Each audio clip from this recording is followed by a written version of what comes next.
It's the matchup presented by DraftKings. I'm your host, Travis Fulton. Thank you for making us part of your day post U.S. Open, Torrey Pines. I know this guy on the right of me had a lot of things cooking heading into Sunday, and like me, Rory McIlroy, well, I don't know if it's a lack of concentration now or if it's just some anxiety that we're starting to see from Rory late on Sundays. But he faded, Brooks Koepka faded, DJ fell off, and all of a sudden there was the man, the most complete player, Jon Rahm, win the U.S. Open. And we'll reflect back on that, but we're going to look ahead, folks. Travelers Championship, great field up in Connecticut. Joining me, Kenny, Kim, I got you off your job there for hopefully here just only 30 minutes to give my viewers some great insight because I know you're really good at this stuff. Yeah, unlike your other guests this week, I don't have a studio to do this out of. Also, I am at my lunch break at work, so my studio is my car today. So I'll be out. So if you hear some beeping and stuff, that'll be the construction work going on around me, and I apologize for that. But I gotta make a living, and I don't do it all yet through golf like the other guys you got on the show this week. So I got my studio is in my car. I love it. Your golf clubs are in the back. I can see, right? Yeah, see the clubs back there. I always keep the clubs in the car, go out, try and hit as much as I can. Watch some of your videos for your swing tips. I like the one you had about Rahm. That was pretty interesting stuff. Okay, well, good. Well, at least someone's watching. I appreciate that. And I know you spent a lot of time with this, though. Fantasy golf. You do a lot of double-up bets there with DraftKings and some outright winners. And this week, Travelers Championship, this is a fun event. You know, I've played this golf course many times, TPC River Highlands, and this is a completely different track than what we saw last week. Torrey Pines, big ballpark, 7,600 yards, rough, right there on the coast, Pacific. And now we come over here to Connecticut, and this is a par 70, and it's going to play like 6,900 or just under. It's a short track, another Pete Dye design. 2 par 5s, 9 par 4s in that 400 to 460 range. So this is not a golf course where you have to have a lot of distance. We've seen different kinds of winners here. All you got to do is look at the last 2 years. DJ won last year, and the year before that was Ches Reavie. I mean, anybody can play here, right? Yeah, I mean, you look back at like 2010 when Bubba won for the first time. He was one of the longer guys out there, and he was in a playoff with Corey Pavin. Right? Wasn't he in like one of the shortest hitters like ever out there?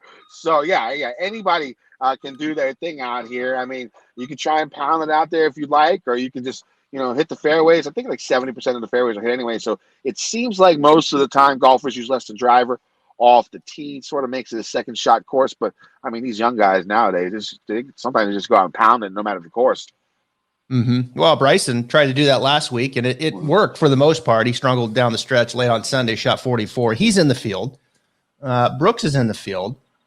And DJ, defending champions, in the field. To your point, last year in the playoff, it was Dustin Johnson and Brendan Todd. I mean, yep. I mean, look at those two. I mean, Brendan hits it barely out of his shadow, and Dustin is, out there 315. So these courses, U.S. Open, usually it's very straightforward. Like last week, don't overthink this. I mean, this is a power track. This is a power major. Jon Rahm, no one's surprised, right? Brooks Koepka's there. No one's surprised. Bryson DeChambeau is there. No one's surprised. I mean, they're the best players. But at U.S. Open, it favors that longer hitter at those distances with the rough, that kind of thing. Here, there's a lot more names in play. So we've got some work to do here, my man. We've got to try to give these people something to kind of whittle down and think about. So the way we do it, we're going to start at the top range here in the matchup, and we're going to touch a lot of players here. And then after each range, we'll give you kind of our favorite play. We're not going to tell you the exact card, but we'll give you some feels for how we're going to start our cards and some guys that we'll certainly sprinkle in as we play multiple cards on DraftKings. I'll give you some win odds as we go from DraftKings Sportsbook as well. So kicking it off here, in the top range, 11,400, defending champion Dustin Johnson. There's Bryson, 11,100, who's played well here. He's had 3 top 10s in the last 3 years. Koepka, 10,700. Cantlay, 10-4. Patrick Reed, 10,000. So I'll just give you a clean slate here. you think about those names. Are you inclined to start your card with one or two of those guys, different cards, or are you going to fade, do you think, primarily up top and go down underneath? No, I'm definitely going to play at least one of these guys. I'm having a tough time deciding between Bryson and Koepka. I mean, Koepka, the numbers sort of line up better, but then you got Bryson with the better course history here. 3 straight top tens at this event, so he knows how to play this course. We'll see if he can overpower it. I don't remember exactly how he went about it last year, but I'm sure he pulled out driver more than most everyone else. That was sort of the beginning of his run of being all hulked up. But I'm probably going to start with one of those two. I mean, Koepka, the numbers wise in the last 50, his iron play has been great. He's really been good with just shorter irons. The majority of the approaches in this place are going to be from 125 to 175. Like you said, a lot of 400 to 450 yard par fours. He thinks that, I don't know, Bryson during his interview sort of made a point about, this is going to, sort of end soon. Maybe they have something planned in the books for this week. And if they do, I sort of give the edge to Koepka. I think Bryce don't try too hard. I mean, it's a simple narrative right there. But I'm going with one of those two guys. I'm not completely sure which one I'm going with yet. It's DraftKings, so we'll look at ownership as well. I'll check that out on Wednesday, probably over at Gup's Corner, and then try and figure it out from there. Yeah, I think that's fair. I think Bryson, I've said a few times now on Twitter that, Bryson, he's driving the ball well. We know that. But it's just the touch and the finesse where he's kind of missing right now. I mean, he lost 7 at the short game at the U.S. Open. Now, the short game's not going to have near the value here at Travelers that it did at the U.S. Open because guys are just simply going to be hitting more fairways and greens, where at the U.S. Open, it was like you hit a fairway and a green, and that's a big deal. You're just going to miss more there.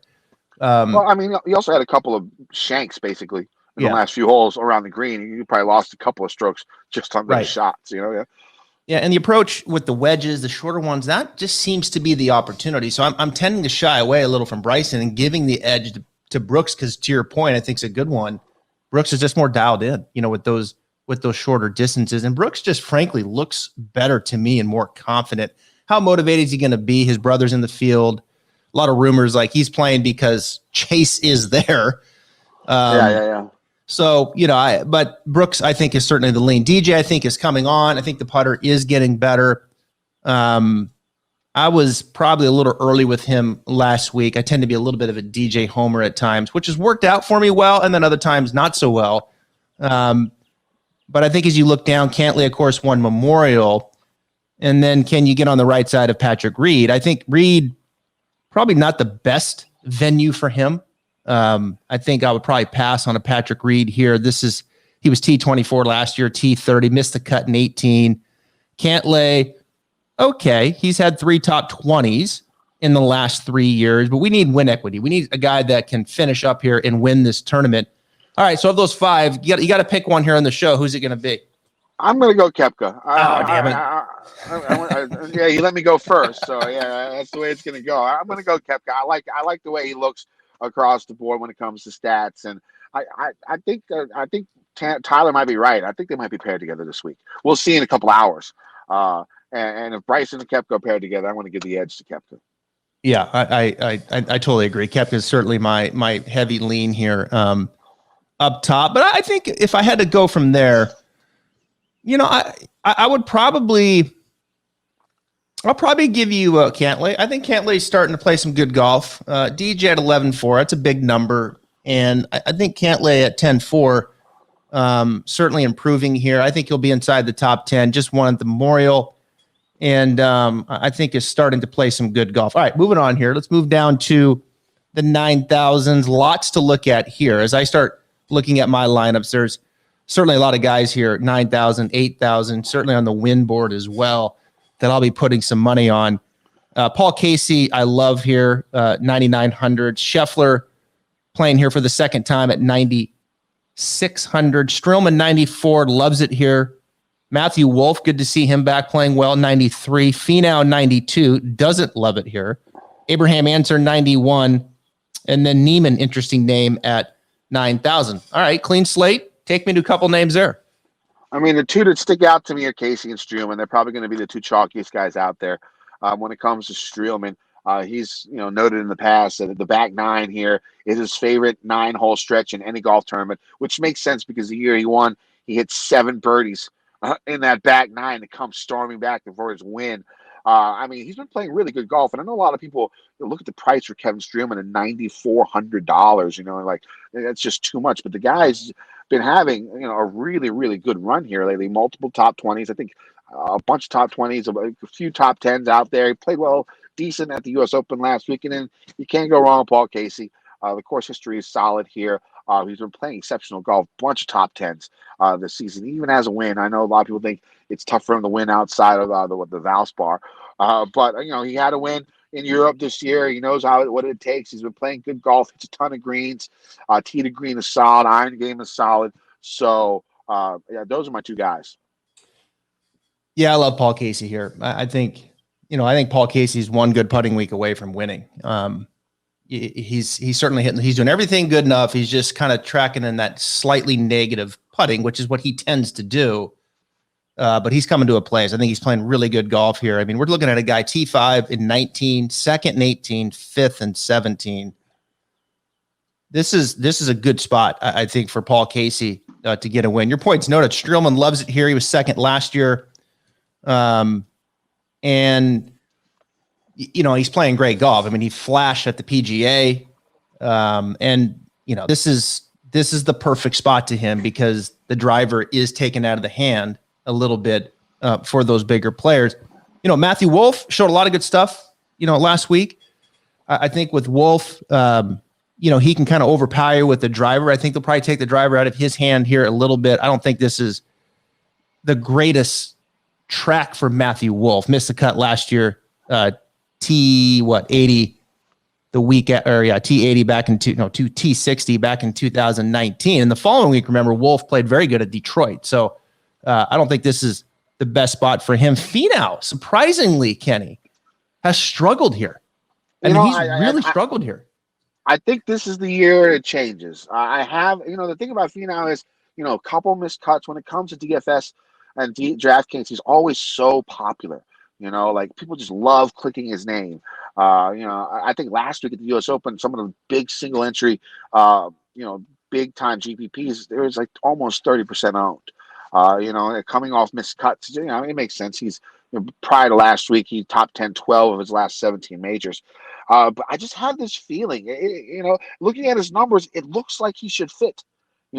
This course. It just looks like, especially with his shorter iron play. I mean, he's one of the best in the field from 125 to 175, at least in the last 50 rounds. Coming into this event. So I think maybe it reduced ownership for the first time in a long time. I'm pegging him in. I'm pegging him in on a bunch of lineups this week, especially GPPs. Yeah, he missed the cut last week. At the U.S. Open, you look at his splits, bent grass, certainly his best. So that plays in his favor here as well. He's just not playing very good golf either. His putting, I think there in May, first part of June, didn't look good. He cleaned it up a little bit at the U.S. Open. Then his ball striking fell apart. Yeah, I mean, he's going to certainly, I think, be a little bit lower owned. He's certainly a name that pops and people just click it because it's Tony Finau and they like him.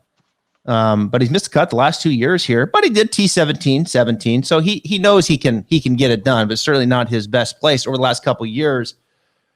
It feels like to me, talk me off this ledge, Abraham Answer, again, best split, bent grass green, missed the cut last week at the U.S. Open. Before that, really playing well though. Schwab 14th, 8th at the PGA, 2nd at Wells, 5th at Valspar. Could you make the case this could be Abraham Answer's first win on the PGA Tour, that maybe it could come together for him here? I mean, it makes sense, like you said earlier. The drivers, the big dogs, sort of taking out of most of these long guys' hands, so it evens out basically everything off the tee. And 8 isn't that long. It's sort of one thing. Even though he did, the PGA was a pretty long course, he still did okay. You look at it, his iron game's always been strong. Really good at par 4 scoring. This event, you can always tell. With the par 70, you got 48 par 4s for the week, and most of the time the winners excel on the par 4s for the week here, and he's one of the best in the field. He's also really good in those shorter par 4s. So numbers wise, it makes sense.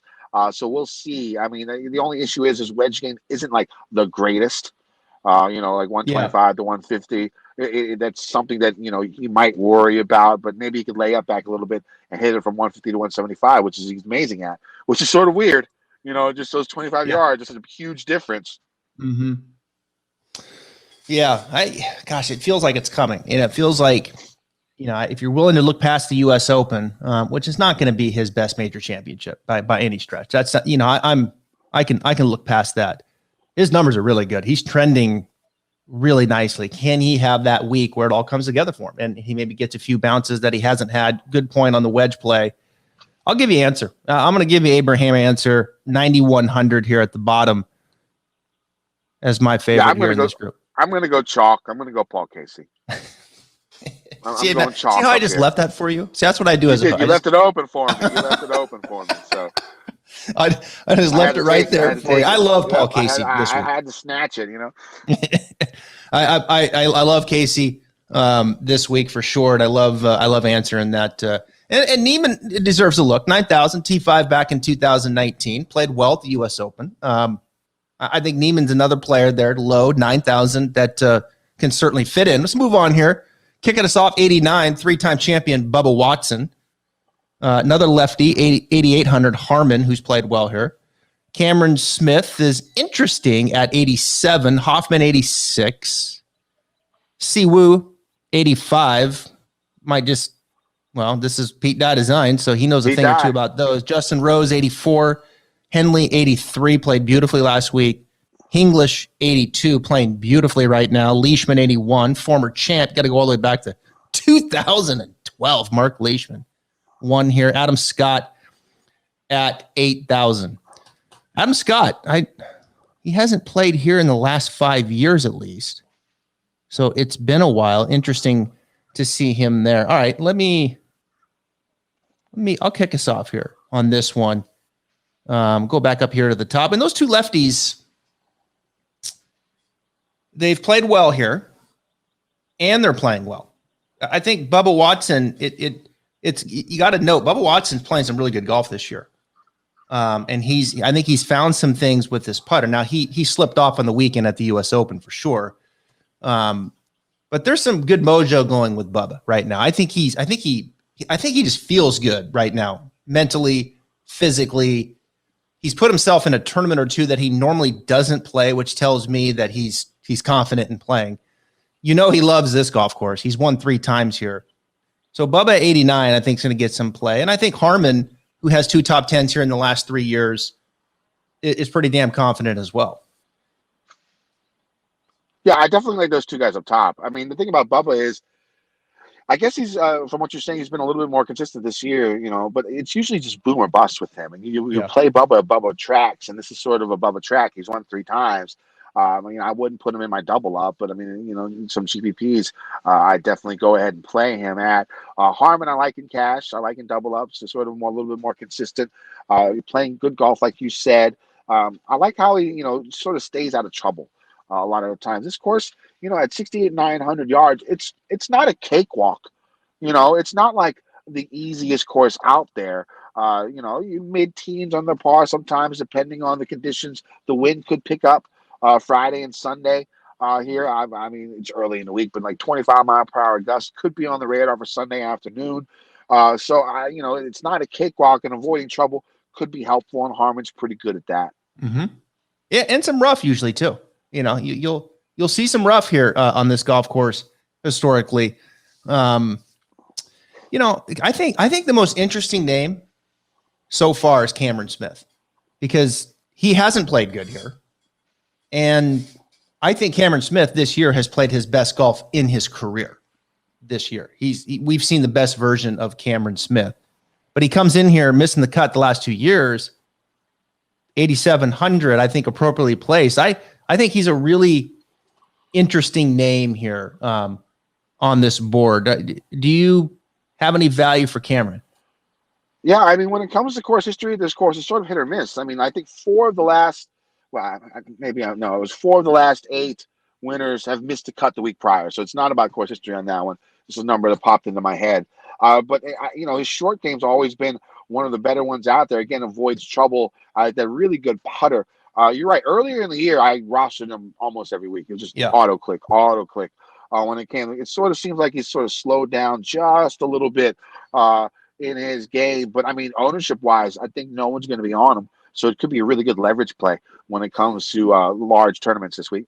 Yeah, good point. Last 3 weeks or tournaments, PGA 59th, missed the cut the last 2, Memorial in US Open. US Open's not, again, going to be his best venue, but you go into April, March, and February, his best version for sure. And then you go back to the Masters, which he usually always plays well. He was 2nd in November, 10th in April. So yeah, can he bounce back? He's an interesting name. Another one, Hoffman, 86. That always doesn't seem to quite get the respect. Hoffman, I think, is playing some of his best golf this year. He's improved. He's longer. I think his approach game, his short game, his putting, a lot of good things. I had his putting coach on the podcast last week, Derek Ueda, which was a fascinating conversation. He's got a few guys in the field. Another one we'll get to here in a second that I'm really excited on here down in the sevens. But Hoffman, all right, T15, T3. Let's see, back in 18 and 17. Can you get behind Hoffman here? Yeah, I mean, his iron game is so strong. At least recently, it's been so much better than it was, and that's why you've seen him sort of higher up on the leaderboard than he has been in the previous couple of years, except for the first round of the Masters. He's just been so good with his irons, and he's giving himself so many opportunities for birdie. So I think he's definitely live. I mean, I would, like you said, you sort of discount. He was really popular last week, and he finished like 58th or something like that. You can sort of discount that on a course like that. That's someone to get on with down here. Sort of like Russell Henley as well. And talk about what are your feelings about Henley? Can he pull a Ches Reavie? Yeah, I do. Have a really good do. 19. Yeah, think you do that? I think so. Oh yeah. Yeah, I think Henley can be easily just kind of kicked to the side here because it's just natural to think, well, God, he was right there in the US Open. He's going to be gassed. You come back here and yeah, Ches did the same thing. Yeah, that's right. I mean, Ches played beautifully at the US Open. Then he came here and kicked everybody's ass. So yeah, I think Henley, well, he has a good course record here too. So I don't see any reason why the good play of Henley at 83 wouldn't continue. And Harris English now has kind of worked through his little drought there after winning earlier in the year in January. And he's all of a sudden now playing very good golf. Could have won at Congaree if it wasn't for my boy Higo. But, Leishman, I think I'll probably pass at 8,100. I think Adam Scott's another interesting name at 8,000. Seems to be kind of trending and playing some better golf. But I'm kind of leaning, I think, to the middle here a little bit. I'm certainly going to play Henley. There's no question about that. And I think I'm going to play Cameron Smith. I really do. I think I'm going to just kind of project here a little bit and see if Cameron Smith can get back on the train here, because I do think it'll be low ownership, but I do think the ceiling with Cameron there is up there. Yeah, I think I'm going to go. Oh man, I think I'm going to go. This is tough. There's just so many guys I like in this range. I'm going to go Henley. Go Henley. Yeah. It was either Henley or Harmon for me. Henley, Harmon, or Hoffman. One of those three H's. I think I'm going to go Henley. I just, again, sort of a gut play. He just played so nicely last week, and his iron game's so strong. For the last year, he's been one of the best iron players in the world, like him, Morikawa, and JT. Except, Henley doesn't win. That's the one thing. So, second shot course, I'll go with Russell. Yeah, I like that. I like that a lot. Harmon's going to get some play this week. Yeah, for sure. He's going to be. Yep. He's going to be owned. I think Henley's going to be big time, and I'll roll the dice with Cameron Smith as well. All right, down to the sevens. Here's how we do the sevens. So I'm going to start up top there. Just going to start listing them. You get to a name you like, you stop me. All right. I'm going to stop you on the first one. Yeah, you're going to start at the top. I mean, you're going to start at the top. Anybody definitely makes sense, right? Anybody that's followed me the last 6 months, they know Higo is one of my favorites and has been. Oh, you're going Higo. I'm going Keegan. Okay, so I'll stop at Higo at 79. Okay. So yeah, why not? 79, huge upside. One Palmetto. All right, you're gonna stop me at Keegan. You're gonna stop me at Keegan 79. The hometown boy here. Yep, hometown, tons of greens. If you could just putt a little below average, he can contend. He just puts so much below average. Maybe here, of course, near his home. Maybe he's played it a bunch. He's always up here. Maybe and the greens here aren't like crazy undulated, crazy tricky. So maybe you can get out there and do something, because his iron game is, of course, tee to green, one of the best out there. You know what? I think you're looking at positive strokes gained putting 6 of the last 8 events for Keegan Bradley. Oh wow, yeah. And now, albeit it's 0.8, 0.7. Hey, that's great for him. Right. That's like, you'll take that right now. If I said you strokes for him, every time. If I said, Kenny, I'm going to give you 0.7, you may stop. I'll take it. Like you did. Yeah. Yes, right away. Yeah, right away. Yeah, he didn't play in the U.S. Open, but I'm telling you, his putting is getting better. I've been saying it. It's his putting. He's really starting to make more putts. Now, he's not exactly Brian Harman, but he didn't have to be. He's a better ball striker than Brian Harman. So I think Keegan's a good play here, and he finished second. Oh yeah, by the way, here back in 2019. So, and I think he's probably a better putter now than he was back in 19. Homa at 78 has missed the cut the last 2 years. There's Phil, PGA champ, 7,800. Molinari seems to be Francisco. Seems to be kind of showing his face at least every once in a while now. At 77. Look at Sam Burns. He's not one of my favorites. I'm going to play him, Francisco. Ooh. Are you? Okay. Molinari. Yep. Yeah. Francisco Molinari, 7,700. Sam Burns, 77. I mean, really? Man, T24 last year. I'm kind of a Burns homer. Like, I was disappointed in him last week, missing the cut. You can take the driver out of his hands a little bit. Burns is a good iron player and he's a good putter. His short game can get a little clunky. So I'm probably going to play Sam Burns at 77. Take the name out though. I mean, not trying to be a homer here, but I do think irons and putting, he can go there. And like US Open short game, not as surprising. That's his weakness. So I think this could be a good spot for him. I like the better courses with four par fives when it comes to Burns. I like Burns a little bit par fives, par 72s. Yeah, I like when there's a lot of par fives. I like Burns. You gonna get back on Tringali at 76? I thought about it. I mean, he's not one of my favorites, but I'm thinking. Redmond 76. He was T11 here last year. He's gonna be chalk. Yeah, I think he's chalk. I'm avoiding this week. Harold Varner's got a little track record here, decent at 75. I just can't play HV3. I just can't do it. I don't know. I just cannot. HV3, Sanjay, like those are the two guys that I can't get on the right side of. Day, he's going to get some play at 7,500.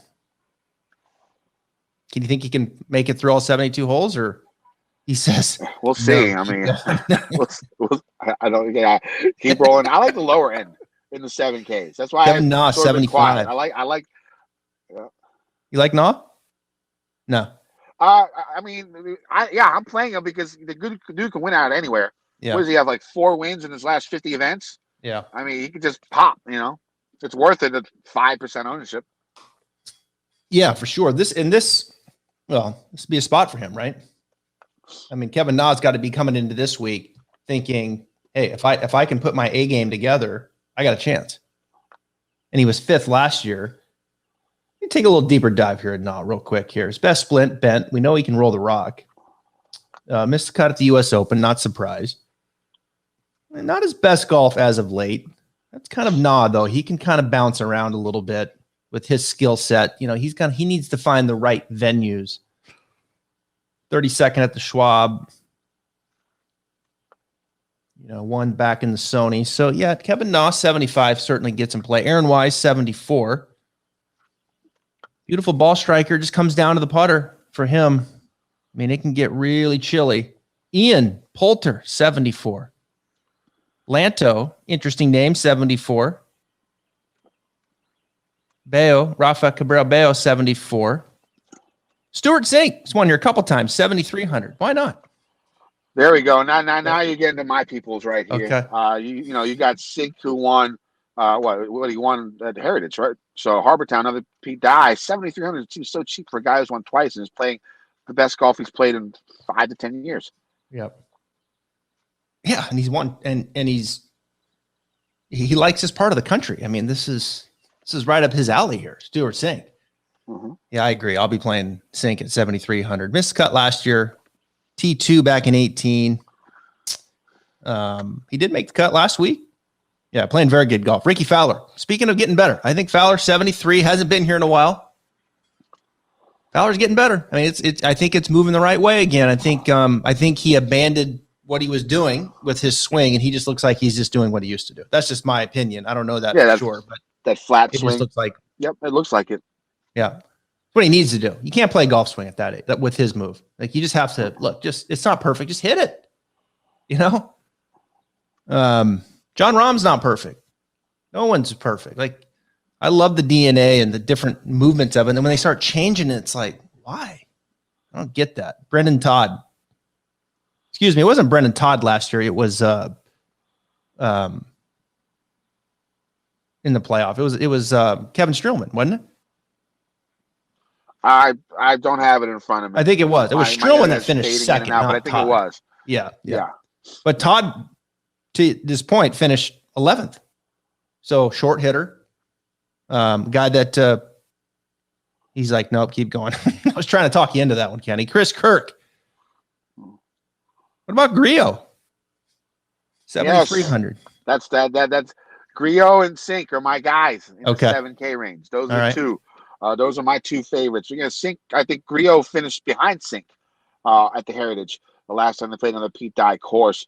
I mean, I think the numbers. He's just, he's been playing decent golf, a little bit up and down, but good couple of top 10 finishes in his last 6 events. I'm a fan of Griot this week. I think this is the type of course where he can excel. Yeah, he was right there with Sink, wasn't good. he? Greens. Yeah. Yep. He was right there with Sink at RBC. He finished 8th at the Schwab, gained 3.6 putting, missed the cut at Memorial. Yeah, his putting is getting better. There's no question. You look at his trends over the last. Yeah, I could certainly go with Griot as well. Approach game, man, his iron game is fantastic right now. He's really, I think Griot is going to get a lot of looks there. For sure, there's EVR 72, CT Pond 72. Be a good place for CT Pond. He's got to find his spots. Maverick McNeely, first time. He'll pop once in a while. Brennan Steele has played very well here.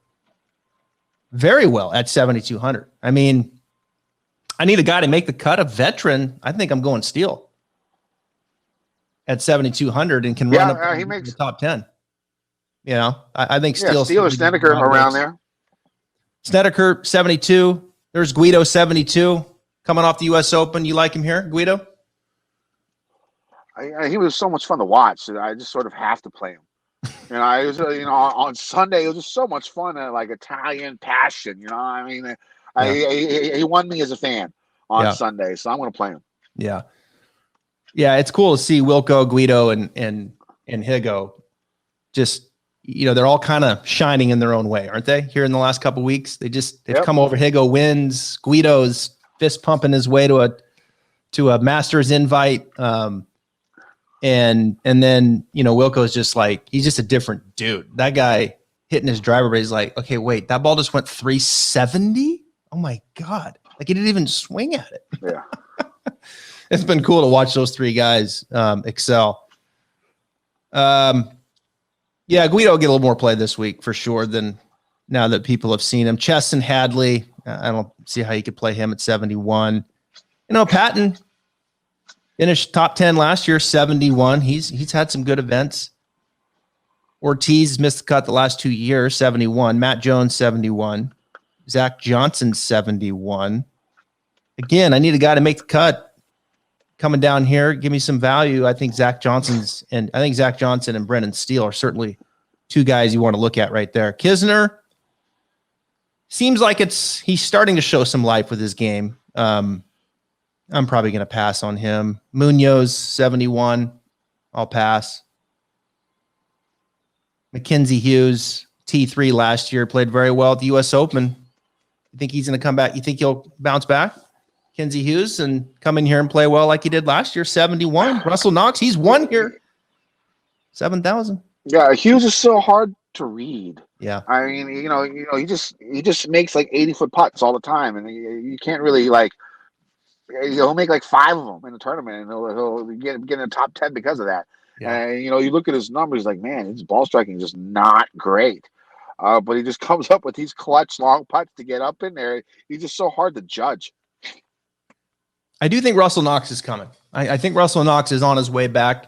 I know Russell fairly well. He lives here, and I've just been kind of watching him pretty closely. I think his ball striking is trending, and I think his putting is incrementally getting better. Like I feel like I think Russell feels like it's like, when you're doing the right things and you can see it and it hasn't quite blossomed yet, like you hear the players talk like that a lot. Like, I'm just not quite getting what I need yet out of the round.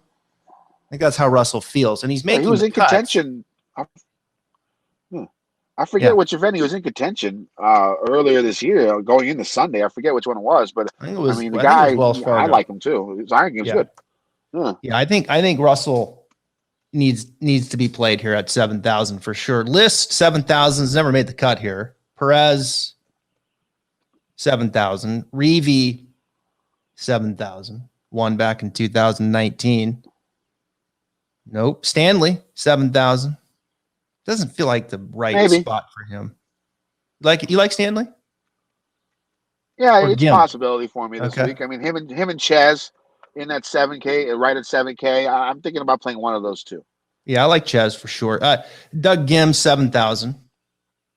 So Doug Gim is the other guy that Derek works with that I had, and I was really excited to see that because Derek works with Phil Mickelson on putting and Xander, and he's got a lot of guys. Really, really talented guy. And he's helped them all. And then Doug came to him, and I was like, that's like the best news I've heard in a long time, because we know Gim can hit it. Good ball striker. But his putting can be so bad, and he needs help. And I think I kind of got the feeling that you're going to see some improved putting here coming soon from Gim. Maybe it's a little early, but I think Doug Gim getting out ahead of it, when he comes out and has that +4, +5 putting week, he'll win because of the way that he can hit it. And he's an excellent ball striker out of Texas. There's Gooch. I think Damon's out right at 7,000. I think Joel withdrew. All right, so those are some sevens. Whew, man, it always takes a while to get through this. There's so many names, but that's fun to go through there and just kind of give people an idea. Yeah, nah, yeah, yep. I think. Because we're all looking, you got to win there, as you know, right? Like you've got to get some guys down in that range to make the cut and then climb. And if you can get them in the top 20, top 10, and somehow win, then you've certainly crushed it. All right, we're going to finish up 6,000s. Speaking of lots of names, give me a name that you like in the 6,000s. I like Hank the Tank Lebiota this week. Coming off like maybe 3 or 4 straight made cuts. Iron game has been looking pretty good here, at least recently. Hitting a ton of greens out there. And then, avoiding the troubles, really good on par 4s here recently. I think he's worth a look on the cheap range. So I like Lebiota. I'll give you Austin Eckroat, 66. Okay. Just turned pro. Really good collegiate player, coming from that PGA Tour University I think he was third or fourth. I actually spent some time with him out in Scottsdale last year. Got to know him, his game. Impressive. He's got, I don't think he's going to be the longest. I think he's long enough, but I think his iron game and his putting is where he can go. So I think this is a good spot for him to come in and make the cut and kind of build on that at 6,600. So a name that probably won't get a lot of play, but I think he'll be a decent pro, and I think he could easily come here in this spot and do some damage. Who else? 6,000s. Yeah. It's tough. I mean, just looking at it, I maybe Ryan Armour, maybe Kadira, who's playing a little bit better after I was thinking long Kadira string too. of bad play. I'm thinking Kadira is probably the second guy I go with. Yeah, I like Kadira a lot. I'll give you another name, Vincent Whaley. I think I could be a bit of a homer, but he makes a lot of cut.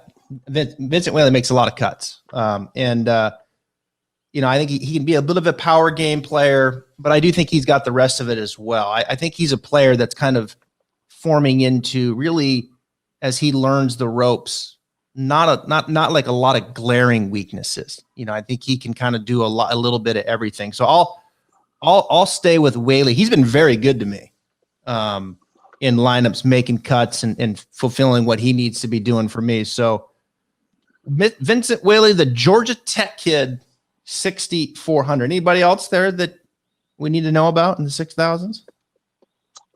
Kadira's at 65. I like that. What about Luke Donald? He's showing a little life. Yeah. Maybe. But it's pretty rough once you get below 6,500. I think that's a good pick. I really do. I think Luke Donald is definitely starting to piece it back together. I actually had him on the podcast a couple weeks ago. We were talking, and we were talking more short game, and he's he's just a brilliant short game player. But you kind of get the sense that things are just, he's kind of just one layer at a time, right? Just kind of piecing it back together. And he has had he's shown some form. He's shown some life. So I think this is a good spot for him. Let me see how he's Luke Donald here. Where's he at? 60 what? I think 64. Yeah, there he is. Yeah, he made the cut last year. You can't really, you got to go further back with Luke. I mean, he's certainly working out of a slump. Tyler Duncan at 63 has made the cut the last 3 years here. And Kevin Tway, keep in mind, 62 at 6,200, T5, T6 back in 2019 and 2018. Kevin Tway. Scott Brown's made the cut the last 3 years. So that's some other guys that we need guys to make cuts. Sung Kang has made the cut for the last 5 years. I can't play Sung Kang. Can't do it. Wyndham Clark, T15 back in 2019. Vaughn Taylor has a fourth here. He's at 66. All right. So a lot of names. Your favorite right now, DraftKings Sportsbook, Bryson is 12-1. Dustin's 13. Cantlay 16. Casey 18. Koepka down at 18. There's Harmon, your boy, at 20-1. Not a big fan of Scheffler this week, 25-1. Streelman certainly getting some play, 30-1. There's Burns at 50. Hoffman at 45. And Henley, 55. So those are some win tickets there. It's DraftKings Sportsbook. That's a wrap. Travelers Championship 2021. Kenny Kim at Kendo VT on Twitter. Is that right? Thanks for having me, man. Yeah, it was a lot of fun. Next time, hopefully, I'll have a little better setup. No, this is great. I love it. Go back to work. Thank you for coming on the show. All right. Thanks, man. All right, Kenny. See you later, buddy. Yep.